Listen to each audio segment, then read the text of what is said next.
പ്രിയപ്പെട്ട പ്രേക്ഷകരെ, മയിൽ ഹൈവിഷന്റെ നാട്ടകം എന്ന പരിപാടിയിലേക്ക് എല്ലാവർക്കും സ്വാഗതം. നാട്ടിലിപ്പോൾ സംസാരം മുഴുവൻ തെരുവ് നായ്ക്കളുടെ ശല്യത്തെ പറ്റിയാണ്. ഈ തെരുവ് നായ ശല്യം എന്ന് പറയുമ്പോൾ ഓരോ ദിവസവും പത്രത്തിൽ കാണുന്നത് ഇത്ര പേരെ പേപ്പട്ടി കടിച്ചു എന്നൊക്കെയാണ്. ഇതിപ്പോൾ ഈ കഴിഞ്ഞ ദിവസം കണ്ണൂർ ടൗണിലൊക്കെ ബസ് ഇറങ്ങി പോകുന്നവരെയും ബസ് സ്റ്റാൻഡിൽ നിൽക്കുന്നവരെയും വെയിറ്റിംഗ് ഷെൽട്ടറിൽ നിൽക്കുന്നവരെയും ATMിൽ നിന്ന് കാശെടുത്ത് ഇറങ്ങുന്നവരെയും ഒക്കെയാണ് ഈ പട്ടി കടിക്കുന്നത്. ഈ ഒരു പശ്ചാത്തലത്തിൽ പേപ്പട്ടി ശല്യത്തെ പറ്റി പേ വിഷബാധയെ പറ്റിയുള്ള ഒരു അഭിമുഖമാണ് ഇന്ന് നാട്ടകത്തിൽ. ഈ അഭിമുഖത്തിൽ പങ്കെടുക്കുന്നത് 30 വർഷത്തോളം ഗവൺമെന്റ് സർവീസിൽ മൃഗസംരക്ഷണ വിഭാഗത്തിലുണ്ടായ ഡോക്ടർ TV ജയമോഹനാണ്. ചീഫ് വെറ്റിനറി ഓഫീസറായി വിരമിച്ച ഇദ്ദേഹം വിദേശത്തും ഈ മേഖലയിൽ വർഷങ്ങളോളം ജോലി ചെയ്ത അനുഭവ സമ്പത്തുള്ള വ്യക്തിയാണ്. നമസ്കാരം സാർ. നമസ്കാരം. അപ്പോൾ ഇതിൽ പറഞ്ഞതുപോലെ കഴിഞ്ഞ ദിവസം പേപ്പറിൽ കണ്ടു ആളുകളെ പറ്റി ഓടിച്ചിട്ട് കടിക്കുകയാണ് എന്ന്. പണ്ട് നമ്മുടെ ഈ ഭ്രാന്തൻ കുറുക്കൻ എന്നൊക്കെയായിരുന്നു പഴയ കാലത്തൊക്കെ നമ്മൾ കേട്ടിട്ടുണ്ട്. ഇപ്പോഴത് ഭ്രാന്ത് എന്നുള്ളത് മാറി പേ എന്നുള്ള രീതിയിലായി. മാത്രമല്ല അത് ഈ പട്ടിയുടെ മേലെ അത് കുറെ ചേർത്താനും തുടങ്ങി, പേപ്പട്ടി ശല്യം എന്നൊക്കെ. എങ്ങനെയാണ് സാർ അതിനെ ഒന്ന് വിലയിരുത്തുന്നത് ഇപ്പോഴത്തെ ഈ ഒരു പേപ്പട്ടി ശല്യത്തെ പറ്റി?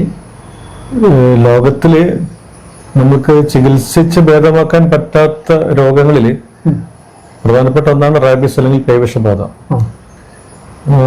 മൊത്തം നടക്കുന്ന മരണങ്ങളുടെ ഒരു നല്ലൊരു ശതമാനം നടക്കുന്നത് ഇന്ത്യയിലെന്നാണ് പറയപ്പെടുന്നത്. പഴയകാലത്ത് നമ്മൾ കുറുക്കൻ, ചെന്നായ, കുറുനരി ഇതിൽ നിന്നൊക്കെയാണ് നമ്മൾക്ക് പേവിഷബാധ വന്നു എന്ന് പറയുന്നുണ്ടെങ്കിലും ഇന്നിപ്പോ സാഹചര്യങ്ങളൊക്കെ മാറി ഈ തെരുവിൽ അലഞ്ഞിരിയുന്ന നായ്ക്കള്, അതേപോലെ തന്നെ പൂച്ചകള്, ഇതിൽ നിന്നൊക്കെയാണ് മനുഷ്യന്റെ കൂടുതലായിട്ട് രോഗബാധ ഏൽക്കുന്നത്.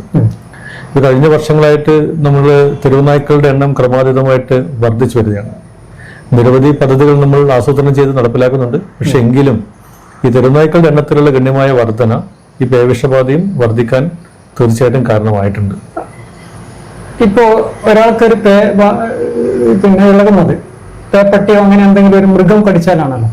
അപ്പൊ ഈ ഒരു മൃഗത്തിന് ഇതെങ്ങനെയാണ് വരുന്നത്? ഇവരിൽ ശരിക്കും ഈ പേവിഷം ഓൾറെഡി ഉണ്ടോ, അല്ല എന്തെങ്കിലും ഒന്ന് കടിച്ചാലല്ലേ ഇതിന് വരുന്നുള്ളൂ? അപ്പൊ ഉത്പാദിപ്പിക്കപ്പെടുന്നുണ്ടോ ഈ മൃഗങ്ങളുടെ ശരീരത്തില്?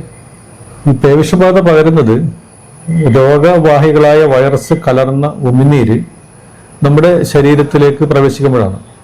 അപ്പോൾ ശരീരത്തിലുണ്ടാവുന്ന ചെറിയ മുറിവുകൾ നായ്ക്കളും പൂച്ചകളൊക്കെ കടിക്കുകയോ അതുപോലെ പൂച്ചകൾ മാന്തുകയോ ഒക്കെ ചെയ്യുമ്പോഴുണ്ടാവുന്ന ചെറിയ മുറിവുകൾ, അതിലൂടെ വൈറസ് നമ്മുടെ ശരീരത്തിലേക്ക് പ്രവേശിക്കണം. എങ്കിൽ മാത്രമേ ഈ രോഗം നമുക്ക് വരുള്ളൂ. തെക്കൻ അമേരിക്കൻ രാജ്യങ്ങളിലൊക്കെ വളരെ അപൂർവമായിട്ട് വവ്വാലുകൾ വഴി ഈ രോഗം പരന്നതായിട്ട് റിപ്പോർട്ടുണ്ട്. കാരണം അവിടെ ഗുഹകളിലൊക്കെ നിരവധി വവ്വാലുകൾ ഉണ്ടാവും. ഈ വവ്വാലുകൾ വൈറസ് പരന്നതായിട്ട് കണ്ടുപിടിച്ചിട്ടുണ്ട്. ഇതിലെങ്ങനെയാണ് ഈ രോഗം?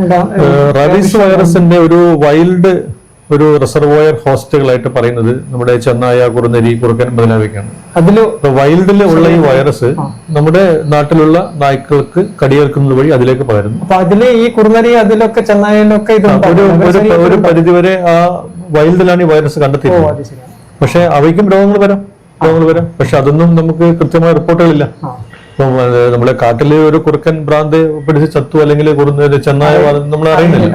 അപ്പൊ അവിടെ നിന്ന് നമ്മുടെ നാട്ടിലേക്ക് എത്തണമെങ്കിൽ ഈ കുറുക്കൻ, ചെന്നായ ഇതൊക്കെ നമ്മളെ നഗരങ്ങളിലേക്ക് ഗ്രാമപ്രദേശങ്ങളിലേക്ക് വരികയും അവിടെ ഉള്ള തെരുവ് നായ്ക്കളെയോ അതുപോലെ തന്നെ വളർത്തു നായ്ക്കളെയോ പൂച്ചകളെയൊക്കെ കടിക്കുകയോ ഒക്കെ ചെയ്യുന്ന സമയത്താണ് അവയ്ക്ക് രോഗം വരുന്നത്. അങ്ങനെ കടിച്ചു കഴിഞ്ഞാൽ ഒരു പട്ടിയെ, പേയുള്ള മറ്റൊരു പട്ടിയെ കുറുക്കനോ കടിച്ചു കഴിഞ്ഞാൽ എങ്ങനെയാണ് അതിന്റെ ഒരു വൈറസ് അതിൽ വ്യാപിക്കുന്നത്? എത്ര ദിവസം കൊണ്ടാണ് നമ്മൾക്കത് ഈ പട്ടിയെ കണ്ടാൽ നമുക്കറിയാൻ പറ്റുന്നത്?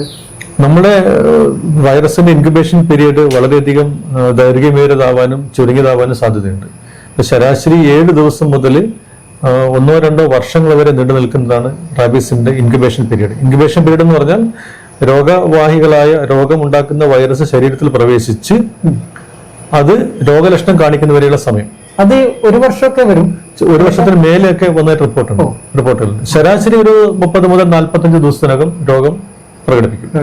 അതിന്റെ മാനദണ്ഡങ്ങൾ എന്ന് പറയുന്നത് എവിടെയാണ് കടി കിട്ടിയത്, എത്ര അളവിൽ വൈറസ് ശരീരത്തിൽ പ്രവേശിച്ചു, നമ്മുടെ പ്രതിരോധ ശേഷി, ഇതൊക്കെ ആശ്രയിച്ചിട്ടാണ് ഇൻക്യുബേഷൻ പീരീഡ് വ്യത്യാസപ്പെടുന്നത്. ഈ മൃഗങ്ങളുടെ ഒരു പട്ടിയെ പേയുള്ള മറ്റൊരു പട്ടിയോ കുറുക്കനോ കടിച്ചു കഴിഞ്ഞാൽ ആ പട്ടിയെ എത്ര ദിവസം ഈ പട്ടിയെ ഒരു ഭ്രാന്തൻ നായ അല്ലെങ്കിൽ ഒരു ഭ്രാന്തൻ കുറുക്കൻ അതുപോലെ എന്ത് ഇത് കടിച്ചാലും ആ പട്ടിയുടെ ശരീരത്തിൽ ഏൽക്കുന്ന മുറിവിലൂടെ വൈറസ് നാഡികൾ വഴി വളരെ സാവധാനത്തിലാണ് സഞ്ചരിക്കുക.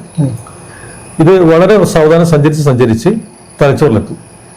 അപ്പൊ ഈ തലച്ചോറിലെത്തിക്കരുന്ന വൈറസ് തലച്ചോറിലെ കോശങ്ങളിൽ മൾട്ടിപ്ലൈ ചെയ്ത് പെറ്റുപെരുകി ഇത് തിരിച്ച് ഉമിനീരിലൂടെ പുറത്തു വരുന്നു.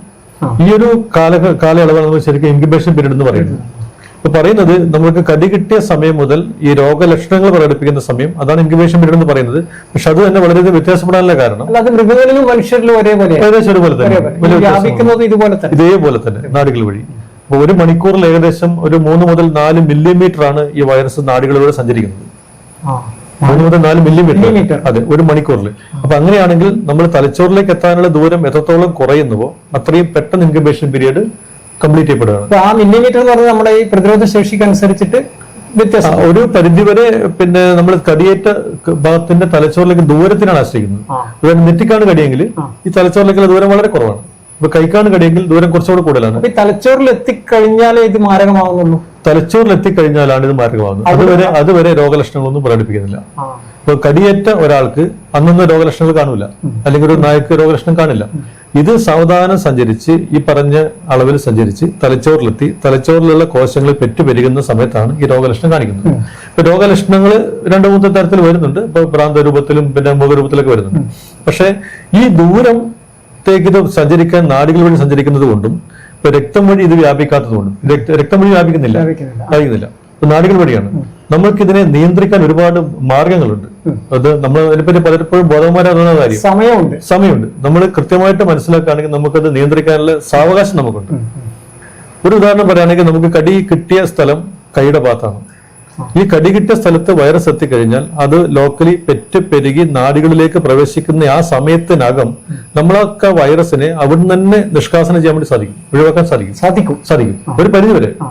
അപ്പൊ അതിന് ഏറ്റവും എളുപ്പത്തിലുള്ള മാർഗം എന്ന് പറയുന്നത് ഒരു സോപ്പും വെള്ളവും ഉപയോഗിച്ചിട്ട് ഒരു 15 മിനിറ്റ് സമയം നമ്മൾ ആ മുറിവ് കഴുകുക, കടികിട്ടിയ മുറിവ് കഴുകുക. കടിച്ചു കഴിഞ്ഞാൽ ആദ്യം ചെയ്യേണ്ടത്, ഏറ്റവും പെട്ടെന്ന് ചെയ്യേണ്ട കാര്യമാണ് ഈ കടിയേറ്റ മുറിവ്.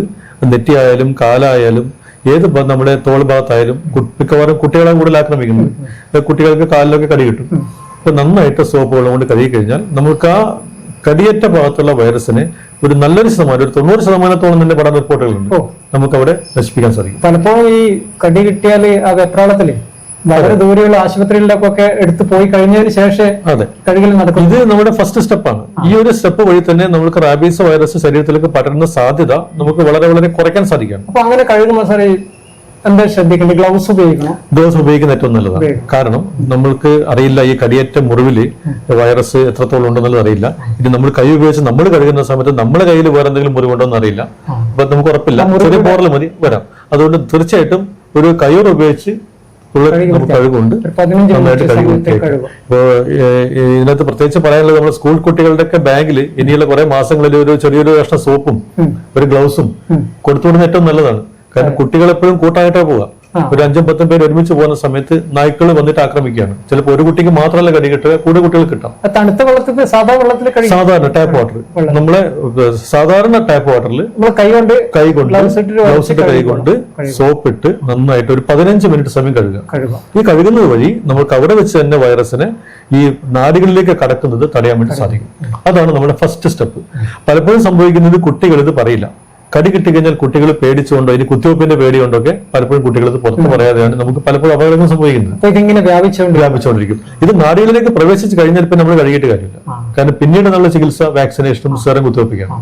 അത് ഹോസ്പിറ്റലായിട്ട് ബന്ധപ്പെട്ട് ചെയ്യേണ്ട കാര്യങ്ങൾ. എന്തായാലും കഴുകി കഴിഞ്ഞാലും ആശുപത്രിയിൽ പോകാം, നിർബന്ധമായിട്ട് പോകണം. നമുക്ക് കടി കിട്ടി, നമുക്കറിയാത്ത ഒരു നായ നമ്മൾ കടിച്ചാൽ, ഇനി അറിയുന്ന നായാണെങ്കിൽ പോലും നമ്മൾ റെക്കമെൻഡ് ചെയ്യുന്നത് വാക്സിനേഷനാണ്. ഇപ്പൊ വാക്സിനേഷൻ നമ്മൾ പഴയ കാലങ്ങളിൽ ലൂയി പാസ്റ്ററാണ് 1885 വാക്സിനേഷൻ കണ്ടുപിടിച്ചത്. അറിയായിരിക്കും, നമ്മൾ ജോസഫ് ബീസ്റ്റ് എന്നുള്ള കുട്ടിയിലാണ് ആദ്യത്തെ വാക്സിൻ ഉപയോഗിച്ചത്. പക്ഷെ അന്നത്തേക്ക് വളരെ ക്രൂഡ് ഫോം ആയിട്ടുള്ള വാക്സിൻ ആയിരുന്നു. ഈ പൊക്കിളിന്റെ ചുറ്റും കുത്തിവെക്കുന്ന നെർവസ് ടിഷ്യൂ വാക്സിൻ ഒക്കെ ആയിരുന്നു. കുറച്ച് വേദനാജനകമാണ്. അതിന്റെ ഫലപ്രാപ്തിയെ പറ്റി ഒന്ന് ആശങ്കയുണ്ടായിരുന്നു. പക്ഷെ ഇന്ന് അതൊക്കെ മാറി നമ്മൾ ഇൻട്രാമസ്കുലർ വാക്സിനേഷൻ കുറച്ചു കാലത്ത് വന്നു. ഇപ്പം നമ്മൾ അതും കുറച്ചും കൂടി മുന്നോട്ട് പോയി WHO ഒക്കെ സ്റ്റാൻഡേർഡ് പ്രകാരം, പ്രോട്ടോകോൾ പ്രകാരം വളരെ ചെറിയ അളവിൽ 0.1 ml നമ്മുടെ തൊലിയുടെ അടിയിൽ കുത്തിവെക്കുന്ന വാക്സിനാണ് ഉപയോഗിക്കുന്നത്. ആലോചിച്ചപ്പോൾ ഒരു 0.1 ml എന്ന് പറഞ്ഞാൽ വളരെ ചെറിയൊരു അളവാണ്, ഒട്ടും വേദനാജനകമല്ല, പാർശ്വഫലങ്ങൾ തീരെയില്ലെന്ന് തന്നെ പറയാം. ഈ വാക്സിനേഷൻ എടുക്കാൻ നിർബന്ധമായിട്ട് ചെയ്യേണ്ടതാണ്. അതിന്റെ കൂടെ തന്നെ കടിയേറ്റത് തലച്ചോറിനോട് ചേർന്നാണ്. അതിൽ തന്നെ നമുക്ക് 3 വിഭാഗത്തിൽപ്പെട്ട മുറിവുകളുണ്ട്. ഈ കാറ്റഗറി 1, കാറ്റഗറി 2, കാറ്റഗറി 3. അപ്പൊ ഈ കാറ്റഗറി 1 എന്ന് പറഞ്ഞാൽ നമ്മളെ ഇൻടാക്ട് സ്കിൻ, അതായത് മുറിവൊന്നും ഇല്ലാത്ത സ്കിന്നിൽ ഒരു നായ ഒന്ന് നക്കി, അതൊക്കെ കാറ്റഗറി 1 ആണ്. അതൊക്കെ പോറലില്ല, ഒന്നുമില്ല, ഒന്ന് തൊട്ടു. അപ്പൊ തൊട്ട് കഴിഞ്ഞാൽ നമ്മൾ അപ്പൊ തന്നെ ഈ 15 മിനിറ്റ് സമയം വെള്ളവും സോപ്പ് കൊണ്ട് കഴുകുകയാണെങ്കിൽ നമ്മൾ വൈറസ് അവിടെ തന്നെ പോയി കഴിഞ്ഞു, ഉള്ളിലേക്ക് പോയി. അതാണ് കാറ്റഗറി 1. അപ്പൊ കാറ്റഗറി 2 എന്ന് പറഞ്ഞാൽ ചെറിയ ചെറിയ സ്ക്രാച്ചസ്, മുറിവിൽ ചെറിയൊരു പൊട്ടലുകൾ, കടിയേറ്റ മുറിവുകൾ, ചെറിയൊരു പൊട്ടലുകൾ, ഇതൊക്കെ കാറ്റഗറി 2 ആണ്. കാറ്റഗറി 3 എന്ന് പറഞ്ഞാൽ കുറച്ചും കൂടെ മാരകമായ മുറിവുകൾ, തലച്ചോറിന് ചേർന്നുള്ള ഭാഗത്തുള്ള കടി, ഇതൊക്കെയാണ് കാറ്റഗറി 3 വരുന്നത്. കാറ്റഗറി 2-നും 3-നും നിർബന്ധമായിട്ട് വാക്സിനേഷൻ എടുക്കണം. കാറ്റഗറി 3-ന് നിർബന്ധമായിട്ട് സീറം കുത്തിവയ്പ്പ് നടത്തും. ഈ 3-നും ആദ്യം ചെയ്യേണ്ടത് കഴുകലാണ്, ഏറ്റവും ഫസ്റ്റ് ചെയ്യേണ്ടതും. ഇതുവഴി നമ്മൾക്ക് ഈ ഒരു കാര്യം തന്നെ നമ്മൾ എല്ലാവരും ശ്രദ്ധിച്ചാൽ നല്ലൊരു ശതമാനം നമുക്ക് ഈ റാബീസിന്റെ കേസുകൾ കുറയ്ക്കാൻ സാധിക്കും. പിന്നെ ഒരു ആളുകളുടെ സംശയം, വീട്ടിൽ വളർത്തുന്ന ഒരു പട്ടി, അതിനെ പുറത്തേക്കേ വിടാറില്ല, പറയുന്ന എല്ലാ വാക്സിനേഷനും ചെയ്തതാണ്. അങ്ങനെയുള്ള ഒരു പട്ടി ഒന്ന് നക്കിക്കഴിഞ്ഞാൽ, ഒരു പോറൽ ഇത് കഴിഞ്ഞാൽ നമ്മൾ എന്തിന് ഇതെടുക്കണം എന്നുള്ളൊരു സംശയം പലർക്കുണ്ട്. ഓക്കെ, അതിൽ പറയാനുള്ളത്, നമ്മള് ക്ലാസ് 1 എക്സ്പോഷർ ആണെങ്കിൽ ഇപ്പൊ ജസ്റ്റ് നമ്മള് കയ്യിലേക്ക് ഒന്ന് നക്കി മുറിവൊന്നുമില്ലെങ്കിൽ നന്നായിട്ട് കഴുകി വൃത്തിയാക്കിയാൽ മതി, പ്രൊവൈഡഡ് നമ്മളെ ഡോഗ് വാക്സിനേറ്റഡ് ആണെങ്കിൽ. ഇനി കടി ഏൽക്കുകയാണെങ്കിൽ നമ്മൾ കഴുകാൻ വൈകി എങ്കിൽ ഏറ്റവും നല്ലത് നമ്മൾ വാക്സിനേഷൻ സ്റ്റാർട്ട് ചെയ്യുന്നതാണ്. എന്തുകൊണ്ടാണ് ചോദിച്ചാൽ, ഈ റാബീസ് വൈറസിന്റെ പ്രത്യേകത, രോഗലക്ഷണങ്ങൾ നായ കാണിക്കുന്നതിനും 3-4 ദിവസം മുന്നേ ഈ വൈറസ് ഉമിനീരിൽ പ്രത്യക്ഷപ്പെടാം എന്ന് പറയുന്നുണ്ട്.